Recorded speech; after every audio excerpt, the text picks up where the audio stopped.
and the ministry said they will ask for help from the Ministry of Defense. They will ask for 200,000 soldiers to help health inspectors going from house to house in Brazil to look for breeding sites of these mosquitoes. It's the kind of action that has been done over the last few years. You know, in 2015 it was there was a record number of dengue fever cases also, and so at that moment the army had already been called in to help. So what they're doing is to enlarge the numbers and try to get this more widespread around Brazil, not only checking for the breeding sites, but also telling people about the dangers of the Aedes aegypti and of the Zika virus. It's in the plans also to distribute insect repellent to pregnant women, particularly poor pregnant women around Brazil. But this is also in discussion. You know, Minister of Health has made this request to the Ministry of Defense.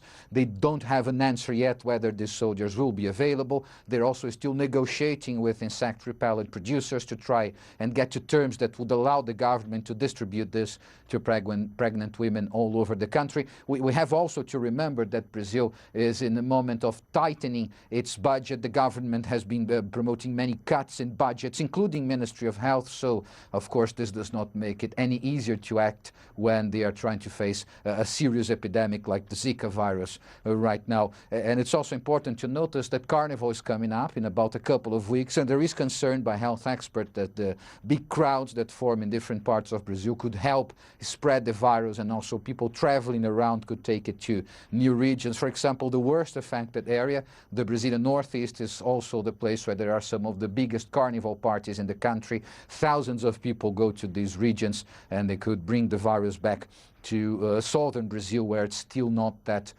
prevalent. And then, of course, the Olympics coming up later this year. The government has played down the risk, saying it's going to be winter time when there is less proliferation of mosquitoes.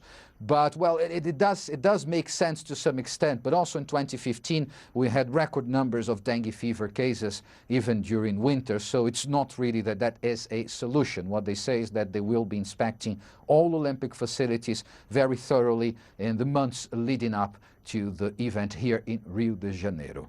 Paulo Cabral, CCTV, Rio de Janeiro.